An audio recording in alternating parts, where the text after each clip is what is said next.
Thank you. Thank you very much for the kind introduction for me. And first of all, I'd like to thank you for to give me the opportunity to talk at this seminars. Yes, and my talk is concerned with the microdiffractions as an analytical tool for the local structures in semiconductors and electronics. Okay. So what is that? The microphone is okay? Yeah. No.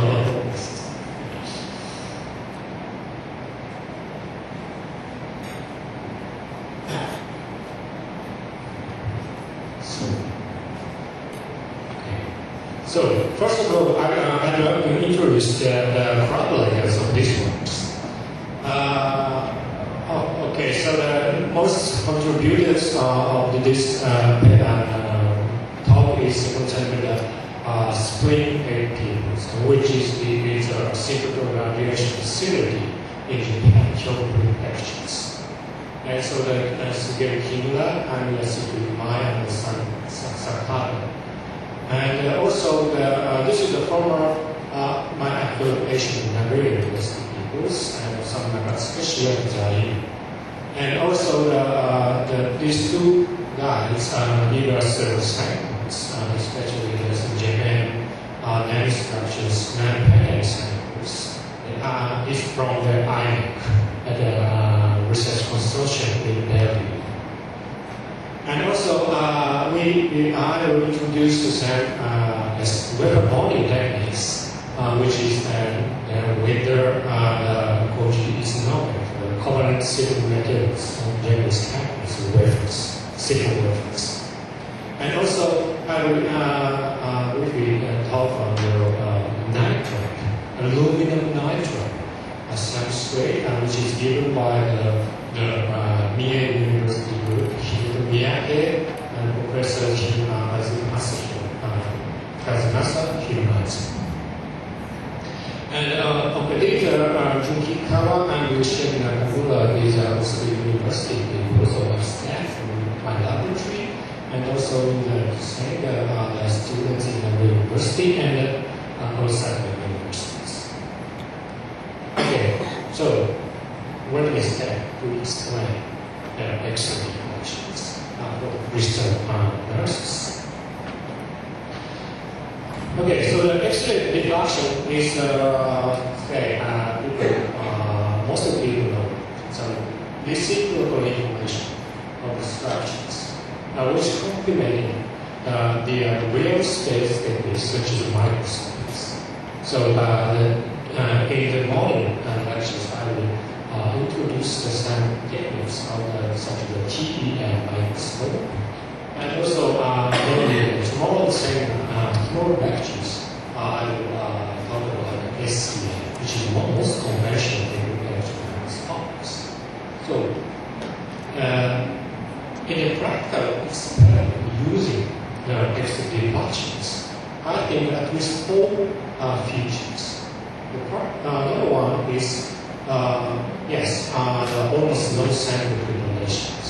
So this means a non-disruptive characterization tools for samples, and its convenience, and so high versatility and less sharp.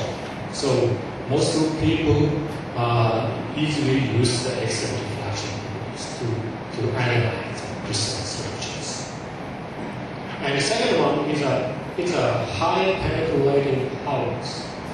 So we can analyze more thicker samples, thicker diode samples, to see the inner structures or very interface of materials. And number three, so it has a variety of sample environment. So for example, the high pressure is very precious, and also the low pressure means that to have vacuum conditions if you attach these chambers to the X-ray office. And also, we treated the thermal process for samples and the loss process. If possible, this is the ND or CVD seeds. And fourth feature is that it can be combined with other in situ techniques, such as AFM and indentations or other electrical measurement. So it is useful and convenient and easy to install such machine. Okay, this is a spatial resolution, so state-of-the-art spatial resolution. Of course, it depends on the brilliance of the X-ray and being the gauges and the probe size, etc. But the typical size of the is say about 1 to 10 nanometer scales. Not so high resolution compared to other microscope techniques.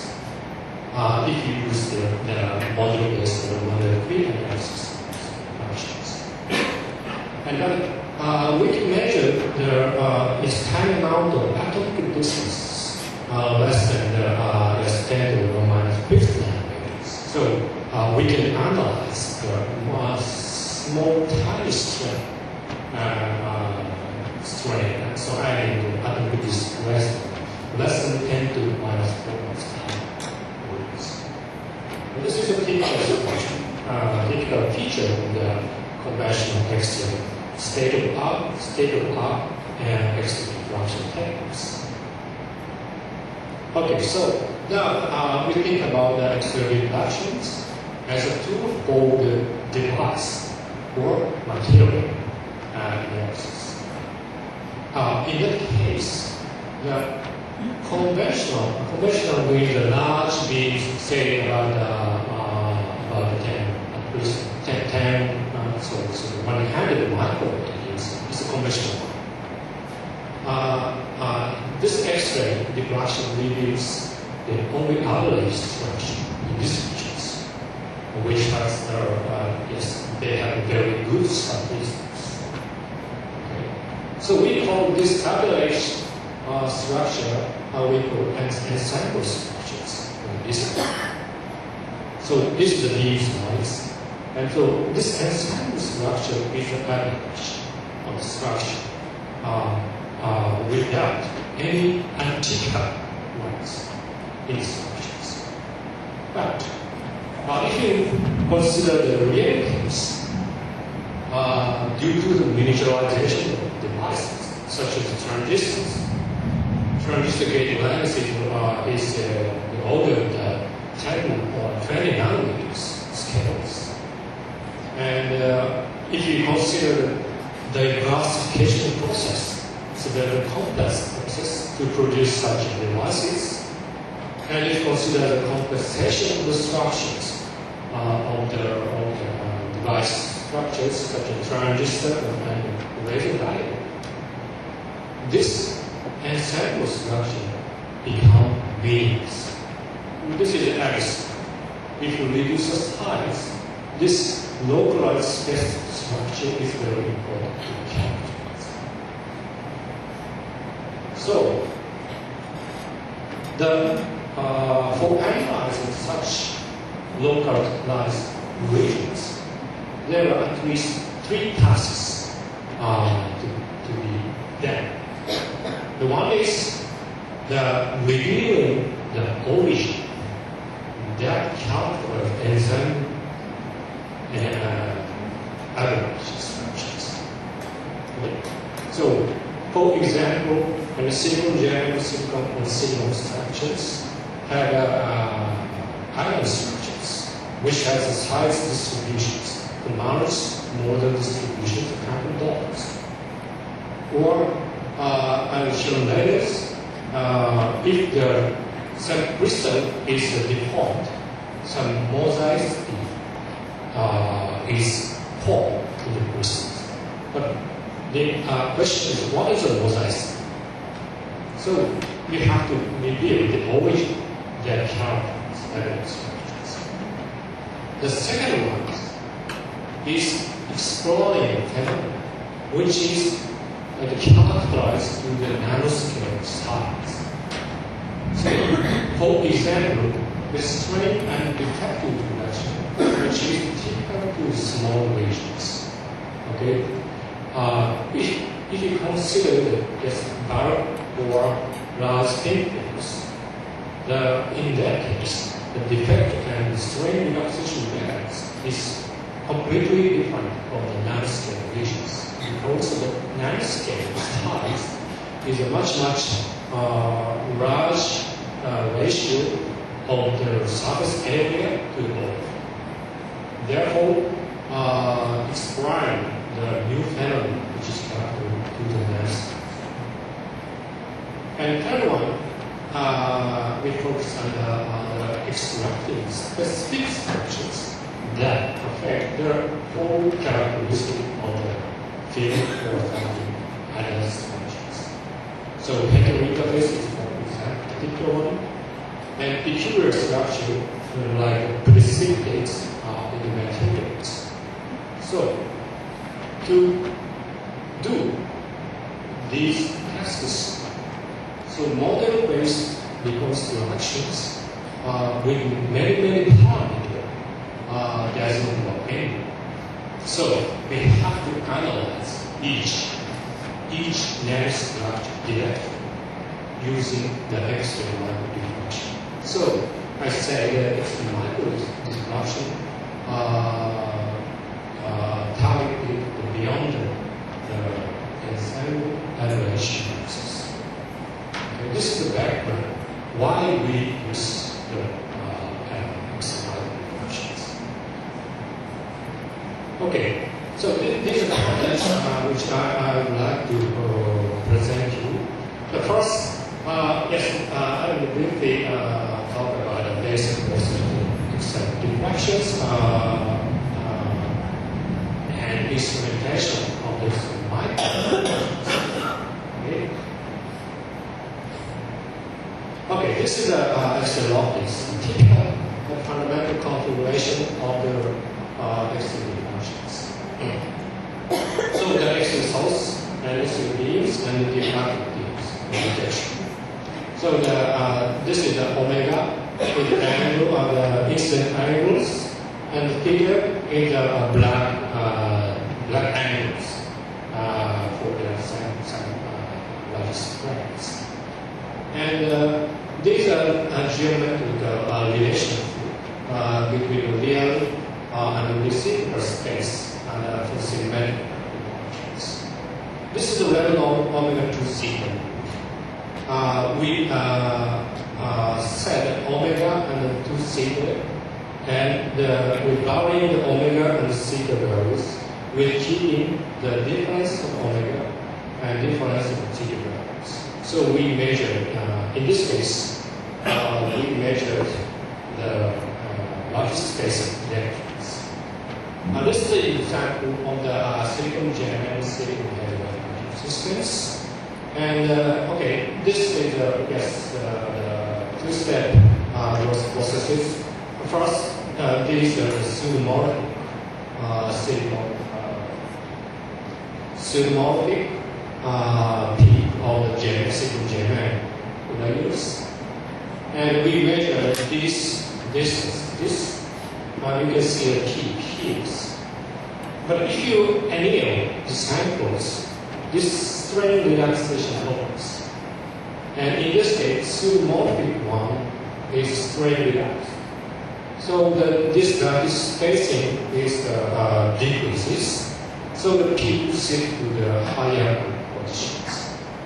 Okay, so we can determine the largest space electron only this one-dimensional reciprocal space dispersive analysis. The second one is a locking curve analysis. The locking curve means we fix the omega and 2 theta values and sample is locked. Then, in that case, we can detect the lattice tilting of the samples. So this is the examples. Okay, this is silicon 001 substrate peak, very sharp peak, meaning the very high quality of the silicon substrate. But if we bond it to the silicon 001 and silicon 011, and see the silicon 011's lattice plane tilting, you see some broad peaks, meaning that some lattice tilting occurs due to the silicon bond. This is the TM image. I will show you later. This we call DSB substrate. You see the lattice, inevitable lattice tilting occurs. To analyze this lattice tilting, we perform the locking analysis.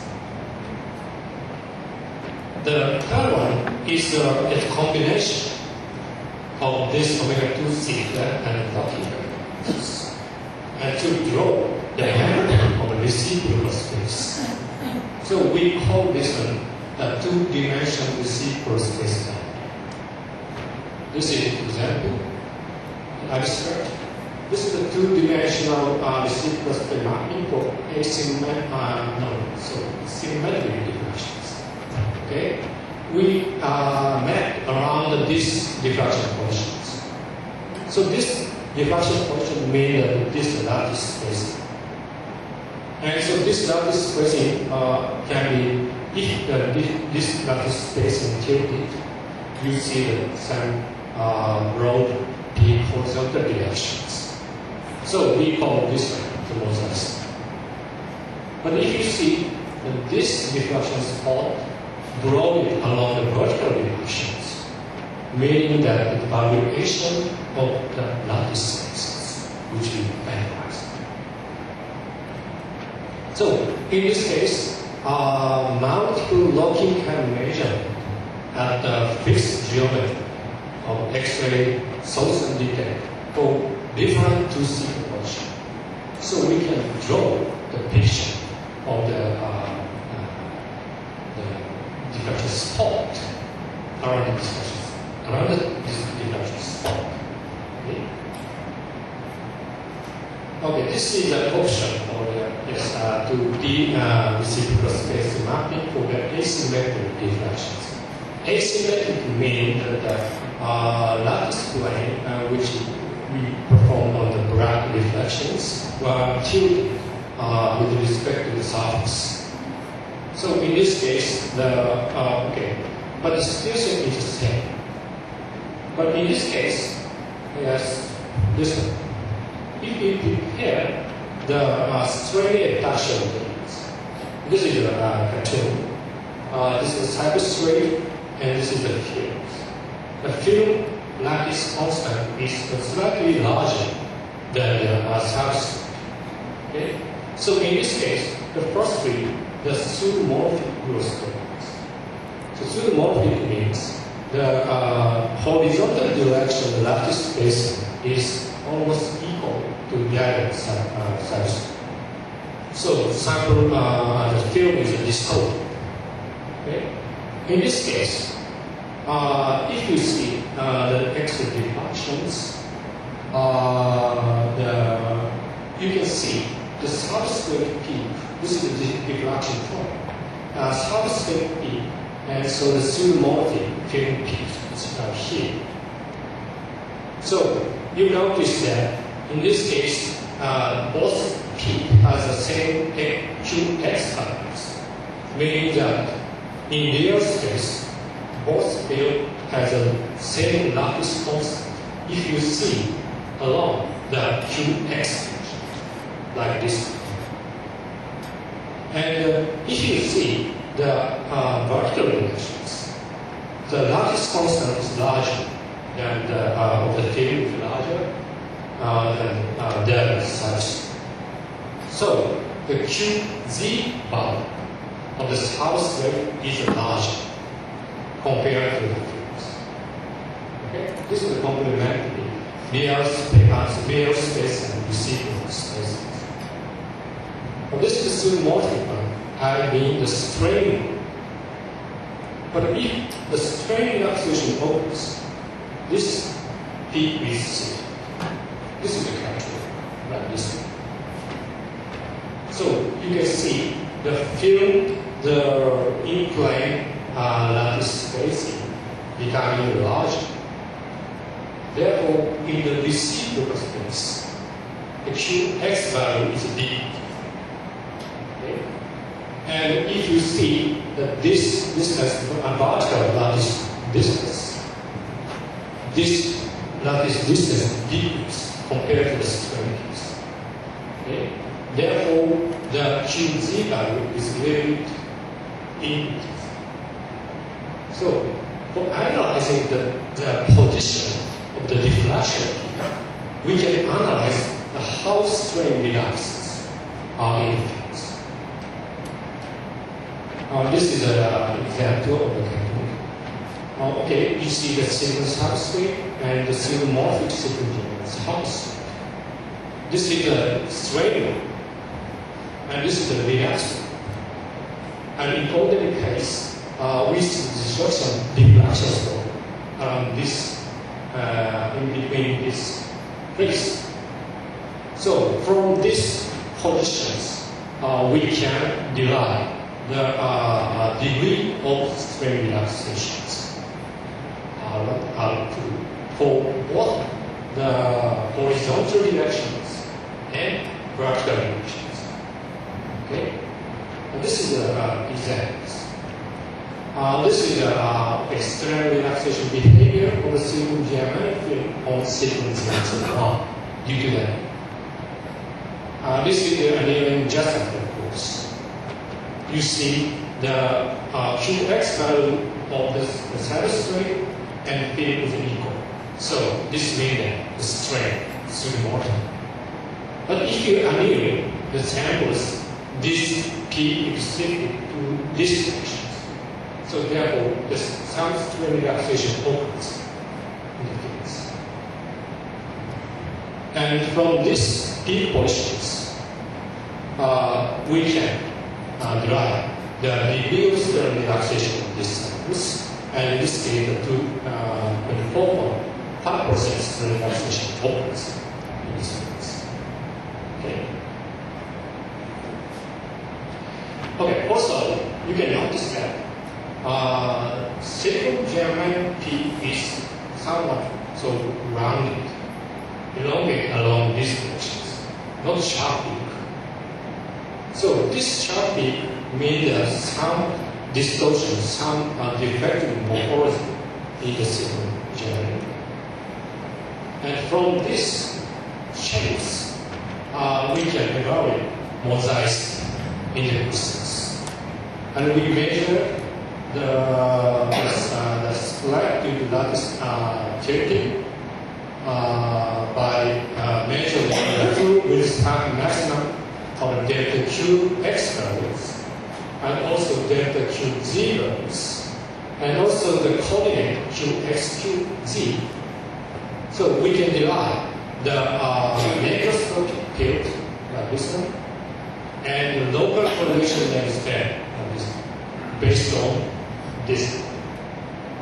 Okay, so this is the mosaic of the model, only the model. But you may notice that. So this is a detection of the typical example of ensemble structures. Okay, but we do not know in reality these structures form in the fields. But if you apply the X-ray microdiffractions, we can directly characterize these domain morphologies. So we use X-ray microdiffraction first. Okay, so I would like to briefly explain instrumentation of the X-ray microdiffractions. We use the facility of the superphoton aging. We call it spring. Okay. This is the so the radiation, synchrotron radiation facilities. The diameter of the limb is the 500 meters. It's a very big one. And generation of synchrotron radiation is like this. Synchrotron radiation is emitted from the electrons traveling at most the speed of the light when it passes its band by the magnetic fields. So we use these synchrotron radiations. In these facilities, we can produce the light which is about 1 billion times more brilliant than the conventional X-ray diffraction. So using this X-ray light source, we produce the tiny X-ray beams using the sound lens systems. Okay, this shows the cellular lens systems to focus the X-ray beams. And in our case, we use this type of Freudian zone by focus, to produce the focus beams. Okay? And this is the real X-ray optics. And this is the source.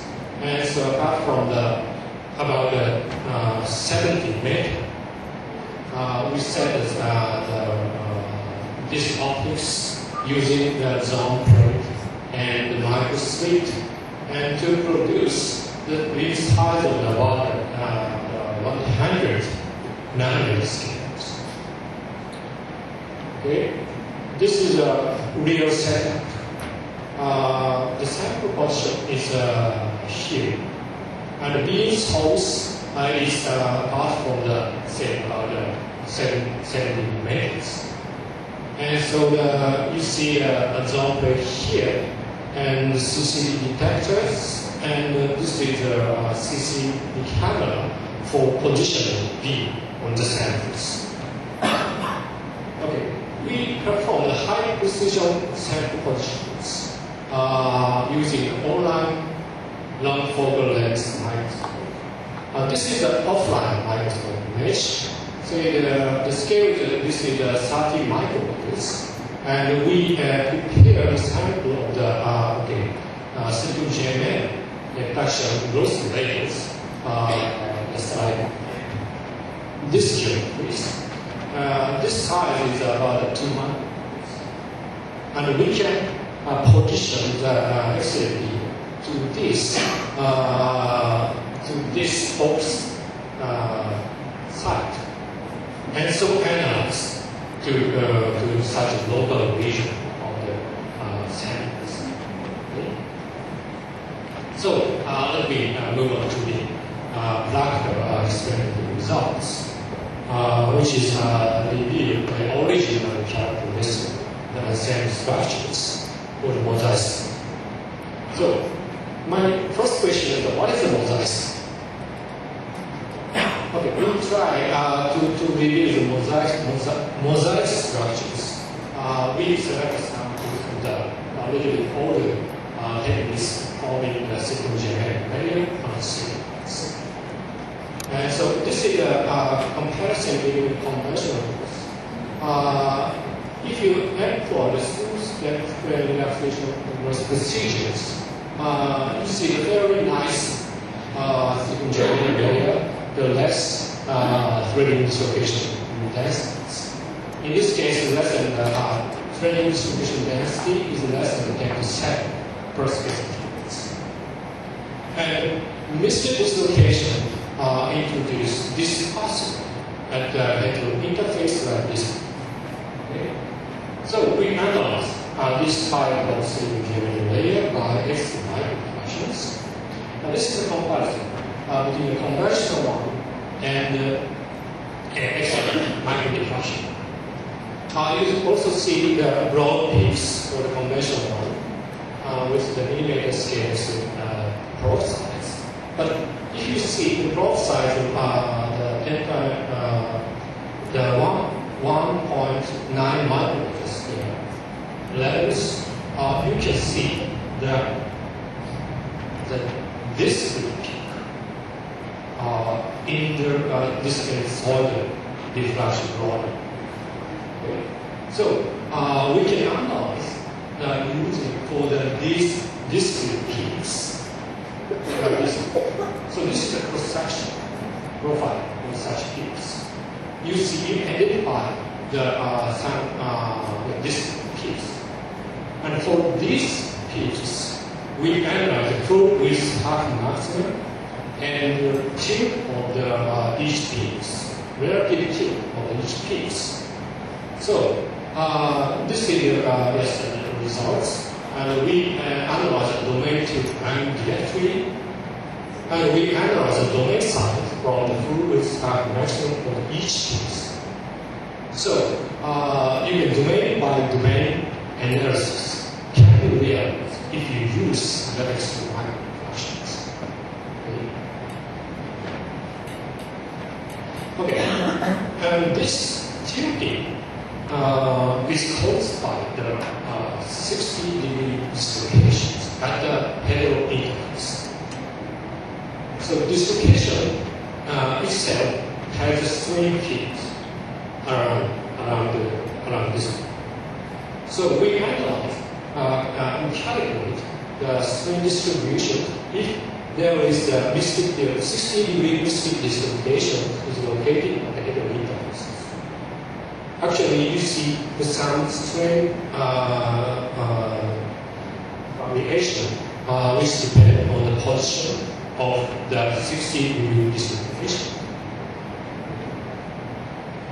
So to reduce such strain distribution caused by the dislocations, we also apply another type of science.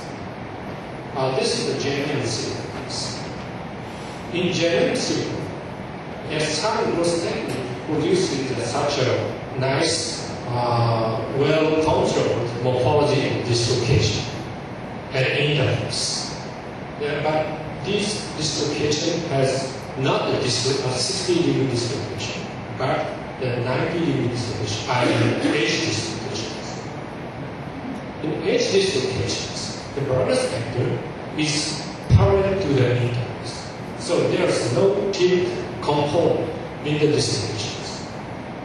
So we can expect the nice strain free morphology in a single geometric case. So we perform the solid phase intermixing to form the single geometric layer with a template of the geometric sequence systems.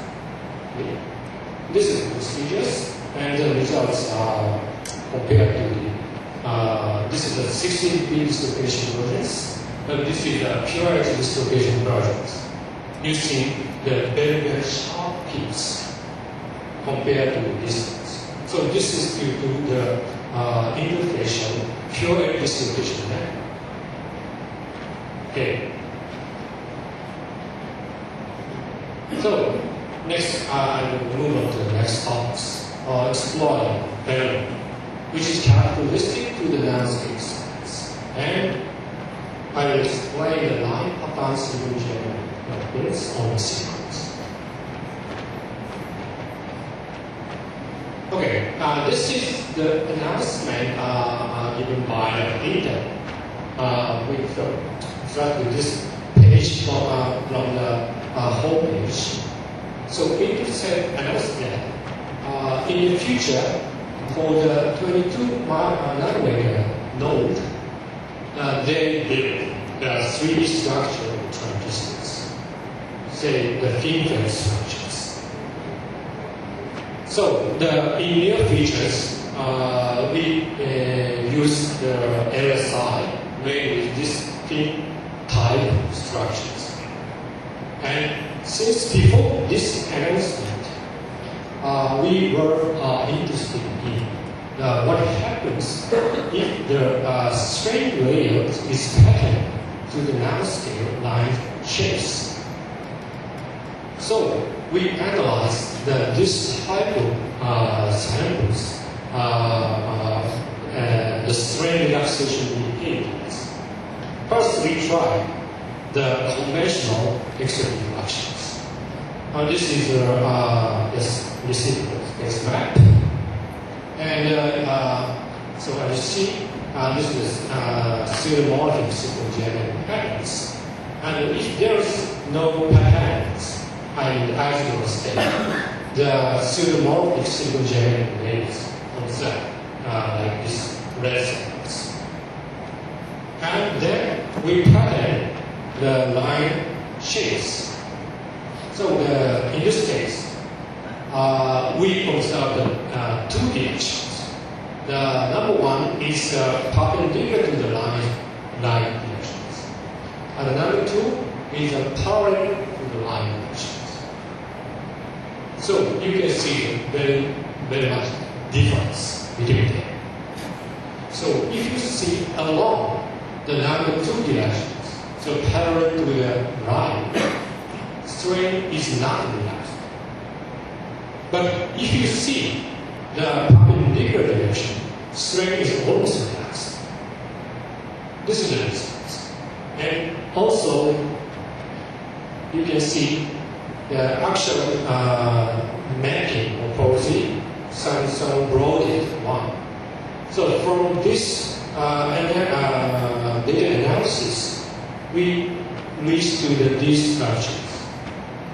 Line direction is perpendicular to the screen. And this is the line width. So along the line width, strain is easily relaxed. But along parallel to the line direction, strain is not so easily relaxed. Therefore, we can observe difference in relaxation levels. And also, we can detect the shear component of the strain relaxation from the diffraction patterns, conventional X-ray diffraction patterns. So we try to analyze this structure by using the X-ray microdiffractions. So in this case, the beam size is 7.7 micrometers times 6 micrometers. So we see and the direction is perpendicular to the line directions.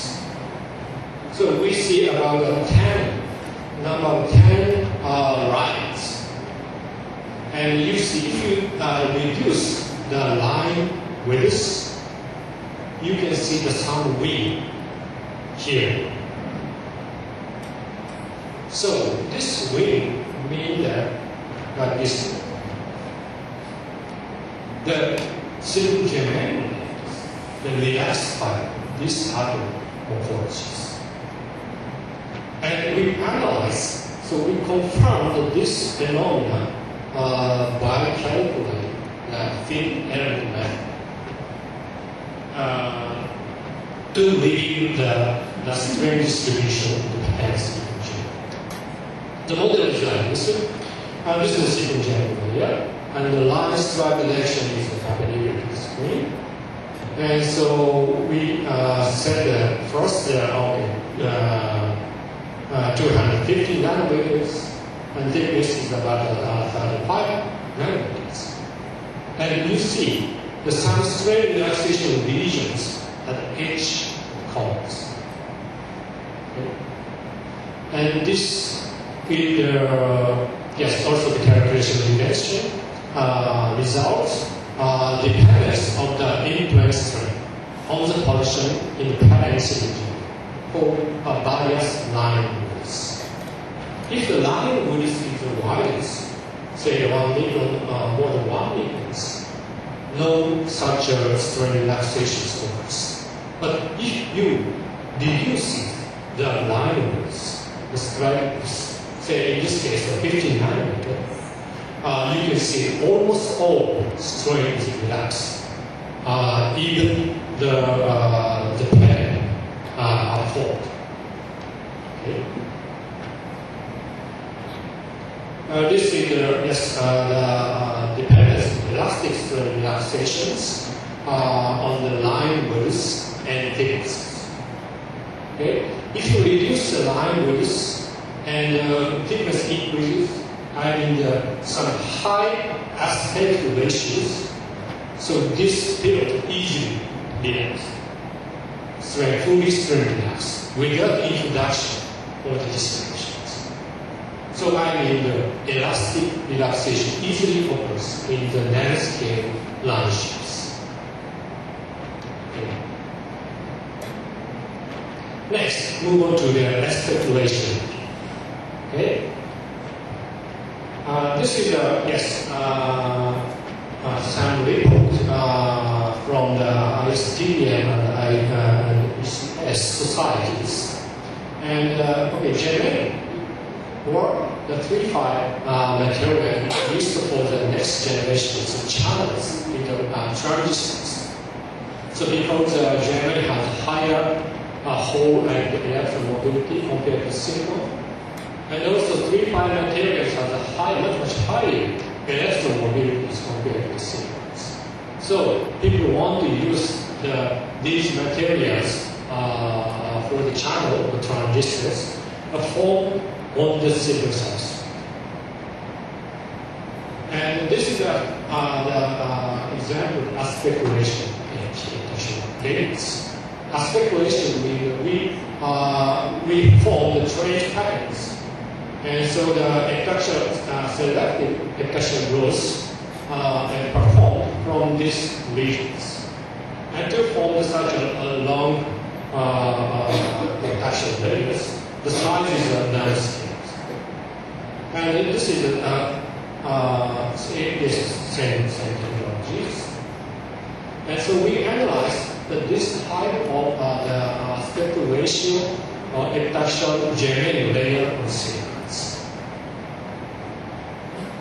Okay, this is the top view of the line-shaped silicon germanium fields, which is formed on the patterned silicon substrate, and this is the germanium thin lines. In this case, less than 1 micrometers. And the minimum is 100 nanometers. And we analyzed this type of samples by using X-ray microscopes. The beam size is, irradiation area is 0.4 times 1.8 micrometer square. So we analyze only one line by X-ray diffractions. Okay, so this is the receiving space mapping, and depending on the line width and 1 micrometers to the 100 nanometers. You see some wall piece suggesting that there is some mosaicity, some defective germanium layers as most states. But this is the same this. But if you deal at the 700 degrees Celsius, this broad peak turns into a very sharp peak. Okay? This means that some crystalline improvement occurs in the line-shaped germaniums. And this is the line profile of these regions. You see some broad peaks becoming sharp after the annealing at the 700 degrees Celsius. And you see the silicon, the specific large specific tilt angles becomes dominant, especially for the 200 nanometer widths and 100 nanometer widths. This is a very sharp syndromes. Okay? So we compare this diffraction pattern to the transmission from microscope images. So this transmission from microscope images tells us that there is a dislocation, but dislocation is tracked to the side walls. And the large weight of dislocation no dislocation region are grown, which is of course epitaxially grown at the silicon silicons. So this silicon peak, large silicon peak, correspond to probably to these large regions. But these small peaks consist of the domains separated by the dislocations. Okay, so meaning that So this region is slightly tilted with respect to the silicon orientations for the introduction of the dislocation. In this case, the 60-degree dislocations. And so the minimum line width for the dislocation cracking, in this case, the dislocation cracked by the silicon dioxide layer. So the minimum size is about 210 nanometers. So if you see the reduced line width, you can see the single peak, but more than this length, you see the mount peaks, which is separated by the dislocations. We also analyze the directional balance of this region. This is the line structures. So along the line direction, line width, this region is this big. But along the line direction, this distribution is not so works. Therefore, we compare the two cases of the perpendicular to the axial instance, perpendicular to the line width, and parallel to the line directions.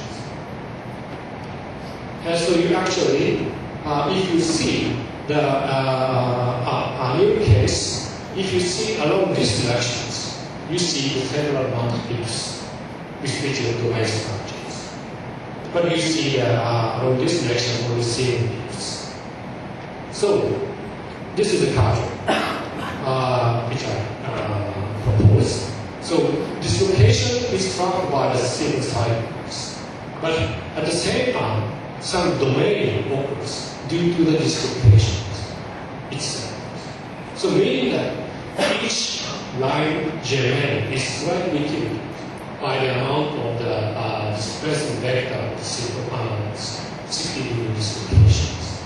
So to be careful, such a slight tilting occurs if the overgrowth region occurs. The slightly tilted C introduce the further dislocations between forest. So you have to care this speculation techniques.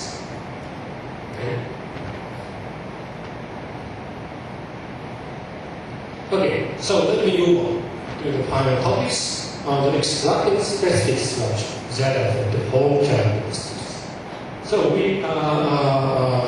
I will present you the two talks about the direct silicon bonding substrate and aluminum nitride. Thick, not thick, thick. So first I'd like to show you the result of the direct silicon bonding substrate. Okay, so why we use direct silicon bonding? So we call this one DST, with hybrid radiation silicon stars, which is one promising solution for increased mobility in the silicon substrate. So because the mobility depends on the silicon surface orientation. In the case of the hole, the maximum mobility is obtained in the silicon 0, 1, 1 along the 1, 1, 0 directions, imperfections. But in case of electrons, maximum mobility is obtained in silicon 0, 0, 1 along the same direction. So if you want to get the high performance CMOS reactions, both surfaces are needed. Therefore, we made the hybrid orientation substrate to bond the silicon 011 substrate and silicon 001 substrate. Okay? This is some schematics. Okay. Silicon 011 and silicon 001 is a typical anisotropic lattice resistance. If you overlay this is the silicon 001 substrate in plate structures, if you overlay the silicon 011, it's like this. You can see the only one common axis of the 011. But this is the lattice mismatch. You see the black and blue atoms, lattice mismatch. But if you see the directions, it's not much. Therefore, typical anisotropic lattice match systems. And so we are concentrated on this interface structures. And so how these interface structure affect the whole crystallinity of the silicon 011 layers. Okay? And this is the fabrication procedure, DSP style. We prepared some chemical solution of the silicon 011 wafers and silicon 001 wafers and contacted each other in the clearance. Only contact, no glue is needed.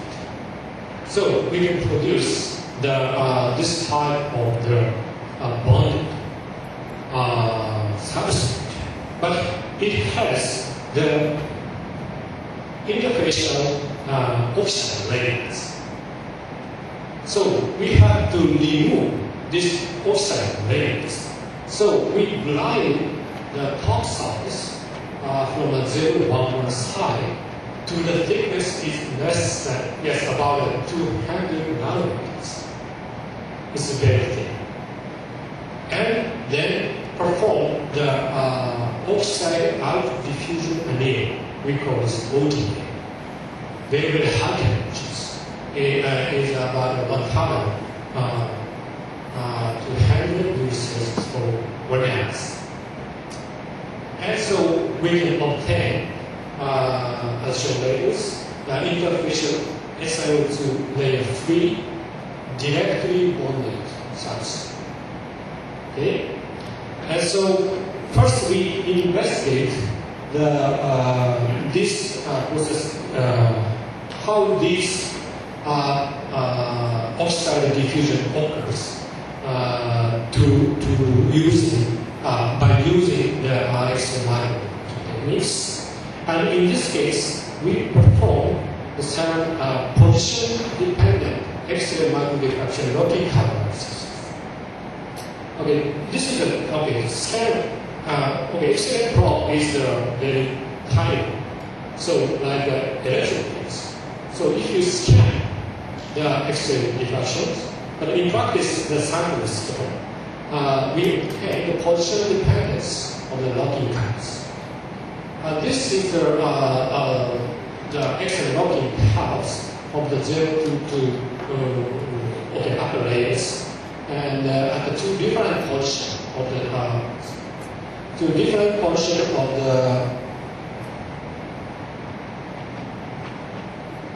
silicon 011 layer of the DSP substrate. And like distance, we obtain the series of the silicon 022 locking times. They are the different positions with 2.5 microlayer steps. So this is a typical example. Okay? And so we analyze like this one, the dependence of the crystallinity on the growth oxide diffusion annealing temperature and time. This is before the annealing. You see in this structure some fluctuation. The vertical axis is the sand positions, microscale, and this is the omega mean the sun lattice splitting. So the lattice splitting in this case occurs just before the ODA, just after the bonding. Due to bonding, some lattice dispersion occurs. Okay. Then we perform the ODA of oxide diffusion annealing at 900 to the 300 degrees Celsius. You see much broader diffraction occurs during the ODA annealing. And finally, in this case, no oxide formed, which is confirmed in TM observations. And in this case, you see some irregular patterns of the diffraction peak, meaning that this lattice tapings occurs which depend on the sample positions. So they degrade the crystal growth due to the oxide diffusion annealing.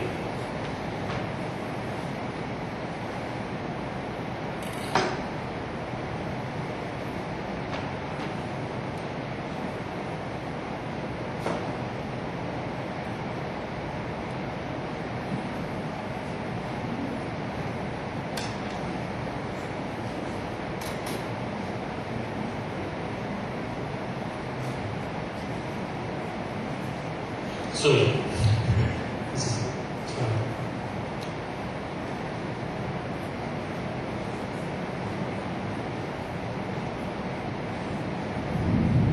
okay. So, this is the interface morphology observed by the high resolution TM observations. And so, in case of the 900 degree Celsius for non-iris, you can see the shorter periodic undulation of the interface.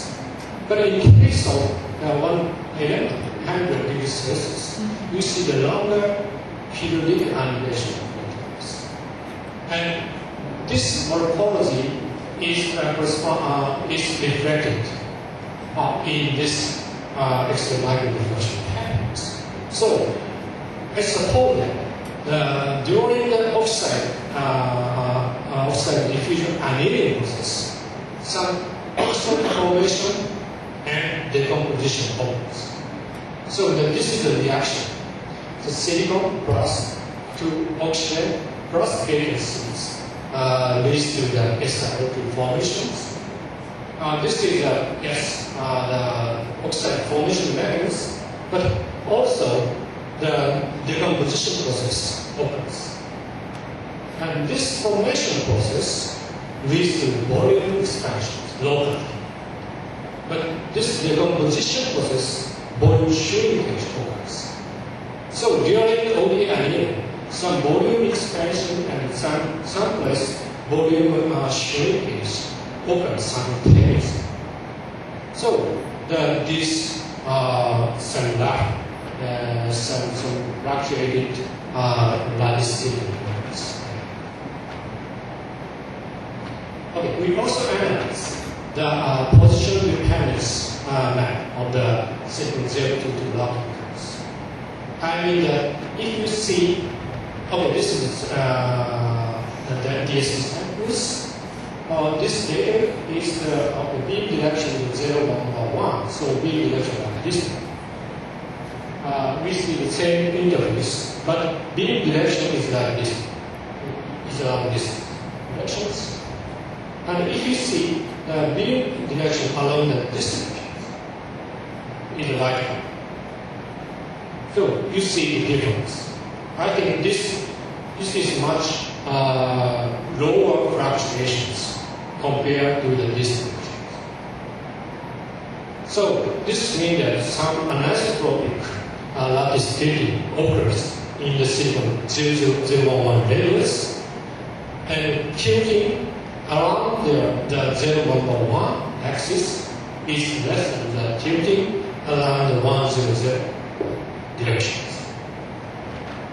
So, why this occurs? We analyze the cross-section high-resolution TM for the bonded entities along the two directions, two orthogonal directions. So you see, in this case, this is a very flat interface, but you can also see the steps around here, only seamless steps around here. But in case of the orthogonal 0111 directions, this is not lattice matched directions, so you see some corrugated interface morphologies. Okay? But if you compare this interface morphology to the lattice fittings observed on X-ray microdiffraction, it's like this.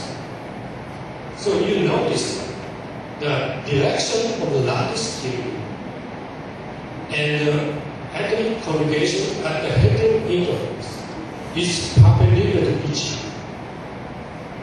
Okay.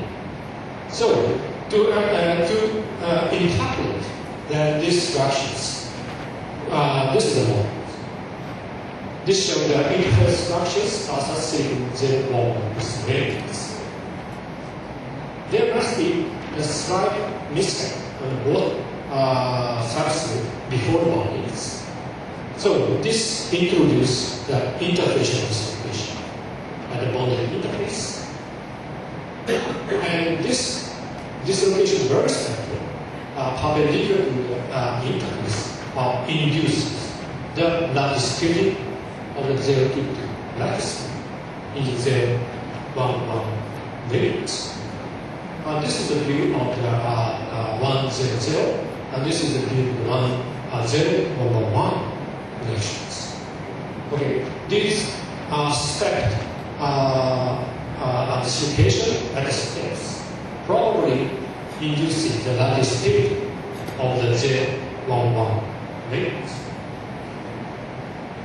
But in case of these reactions, the atomically configured structures along the interface might effectively compensate the 0 to 2 lattice tilting by aligning the unpaired dislocations which has opposite Berger spectrums. So this is the some distortion to the lattice in this case. Okay? So we can explain the relationship between the bonded interface atomic morphology and lattice form of the simple 0.1 values. Okay, so let me go on to the other topics of the aluminum nitride theory.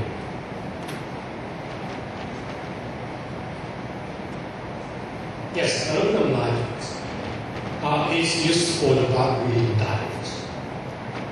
So, I mean that, the aluminum nitride has a wide bandings which emit deep ultraviolet. And this ultraviolet wavelength is from the sun. This ultraviolet light is completely absorbed by the atmospheric ozone layers. Okay? So some organisms on the Earth have maybe have no tolerance for this UV light. Therefore, this light emitting diode used for the sterilization or other high density optical space and biomedical applications. Therefore, the aluminum nitride is expected to use the next generation nitride grades. Okay? And yes, as I said, aluminum nitride has a bandgap is 6.2 electron, much wide compared to the gallium nitride grades. But in this case, there is no source. And we have to prepare the aluminum nitride substrate for creating the high performance and high reliability LED and with diode. So we have tried the aluminum nitride fibrils grows on substrate. And after the growth of the thick films, we remove the sapphire substrate to form the self-standard aluminum nitride.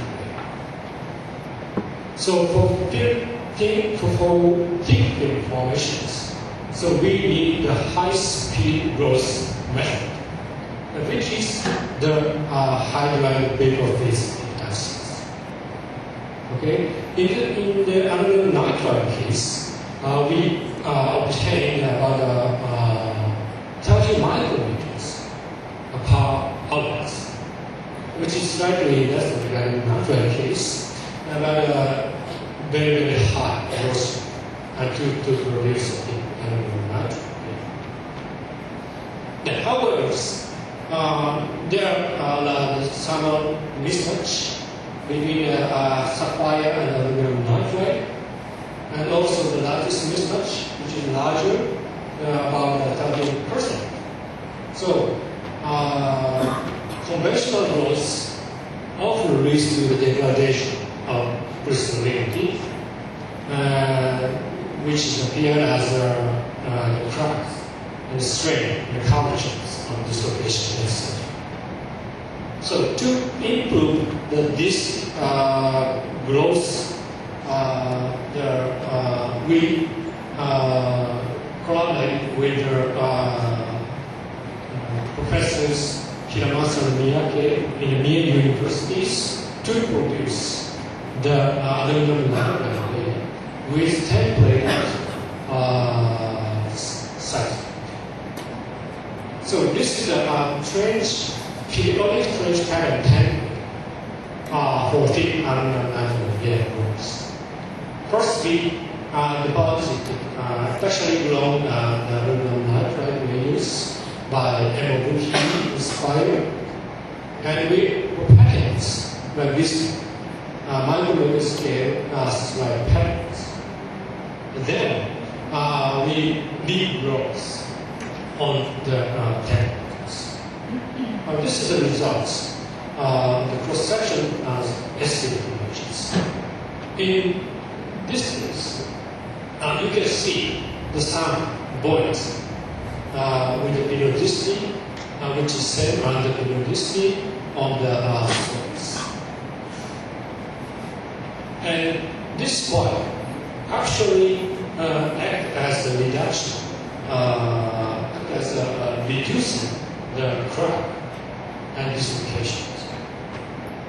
And our interest is how this body act as a strain morphizations. So we would like to know the strain morphology of interference in this aluminum nitride.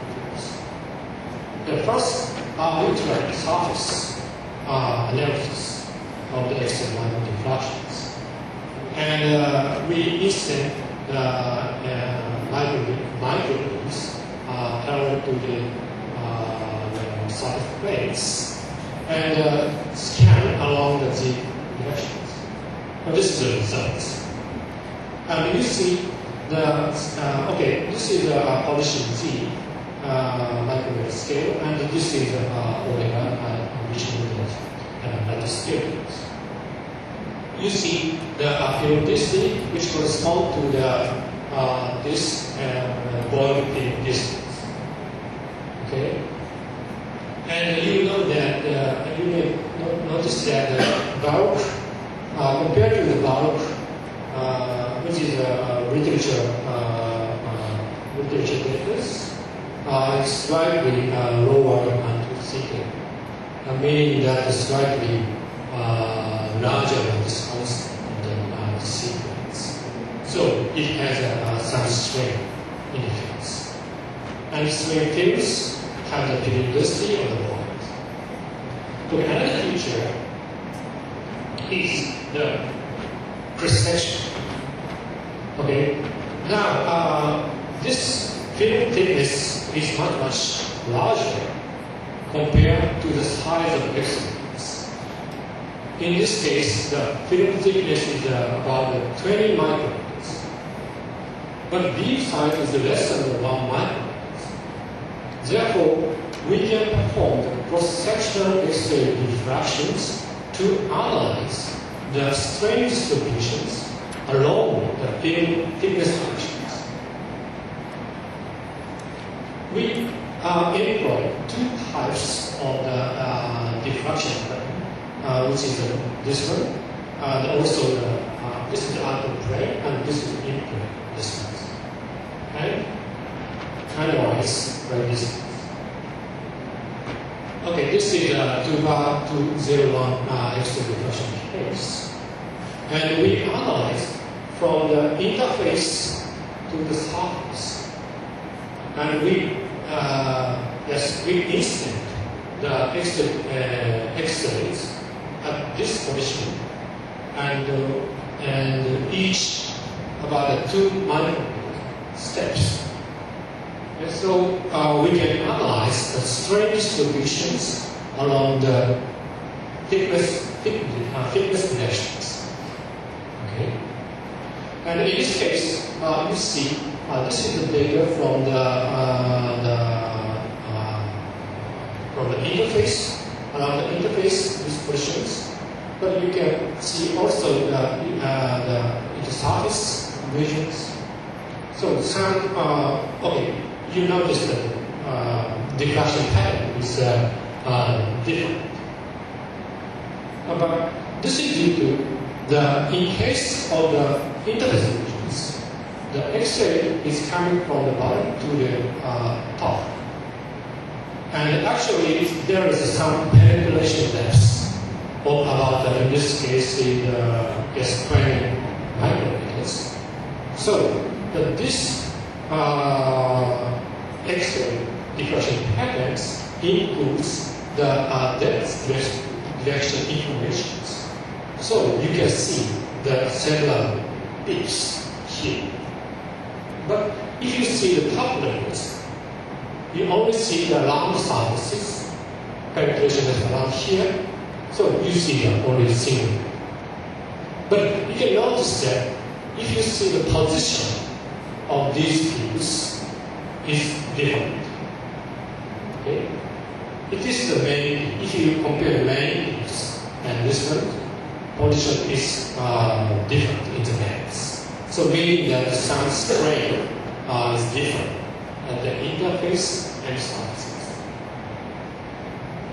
Okay, this is a variation of this reciprocal elastic point in the 2 directions. In this direction is the direction, normal to this spin. And this is the vertical direction, sequence of directions. This is a result. 0 meter, this one, 0 to 24. So you see the variation of the diffraction spot positions, meaning that you see the strain variation along the thickness directions. And you can see, you can notice that, horizontal means this direction like this one. It's not so varied very much. But if you see along this direction, you see the much variation. And also you can notice that this 10.10 and 0.12 is much different. And 0.10 is just like this one, and 12 is this one. So this means that if there is a void in the fields, the strain is drastically changes. So void effect the whole structures in the field strains. Okay. Okay, this is another diffractions. We employ in-plane diffractions, and we also see this is from the near interface, and this is from the surface. You see, in this case, almost the same feature, but the diffraction positions is different. And we also brought the similarly to the home case. And you see this is 0 and this yes 24. And you can see, if you see the yes 1 bar 1 0 direction, meaning these directions, not so very much difference. But if you see the 1 1 2 0, yes this direction, much difference is observed. Okay. Okay, this is the data which converted to the string. Okay, these data can be compared to the this variables. So we can derive a string distributions along the position Z. Okay. So actually, you can see that if you see along the C directions, the tensile stress decreases with increasing the thickness, and drastic decrease occurs like position 10. So I say body, which is where the body exists. And this tensile stress reduces, and also correspondingly, this compressive strain hangs into the tensile strain. If you see along the horizontal direction, so the complementary strain distributions is observed by these external microdiffractions, and you also see the whole structures is a compressive tensile. If you see that this 1 bar 0 reactions, you see the slightly shifted to the compressive tensile. I think this was due to some bending occurs in the samples, which is linearly effective to the strain change to the compression, so compression of the tensile along the Z directions. So we can analyze the strain distributions along the cross directions if you employ the external diffractions. But note that in this case, very thick films is needed because the external beam size is about 1 micrometers. Okay. So finally, I conclude the talk as a future prospect of external microdiffractions. The number one is yes, we need much higher spatial resolution in diversity. And smaller strain can be detected by the smaller beam divergences. So we need much more improvement of X-ray optics. And so in the features, non-scale diffractions will be contributed by using much smaller products. And the second one is the highly ordered method. In our case, only the two-dimensional structure of the strain, receiver spaces. But now we are going to do the three-dimensional receiver space mapping, and some people in spring start to this type of measurement for the 3-5 Indian gallium arsenide and Russian gallium arsenide substrate. They have been measured in such high order measure.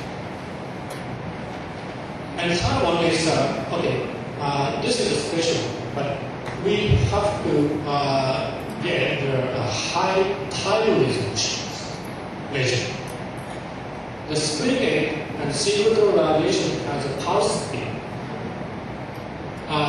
using these pulse natures of the source of value, source of excellence, we can perform the nano or picosecond detection for the dynamics of the crystal growth or some phase transitions. And finally, the sensitive observation of very is very important for the microdiffractions. And conventionally, we apply the thermal stress or some deposition on the surfaces. But this experiment is shifting to the some structural response to the electric or magnetic application, which is more realistic operation in the real device and real material structures. Okay, so that's all I'm trying to say for the kind of issues.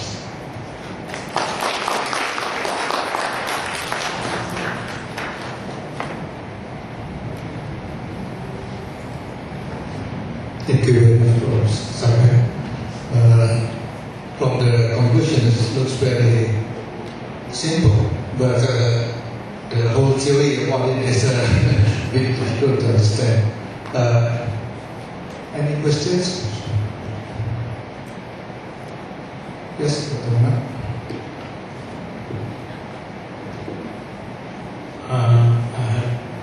Yes, I would like to know your comment about aluminum nitride. Basically, we use aluminum nitride as on the fire as a affordable for the aluminum nitride presently in the current situation. So now you going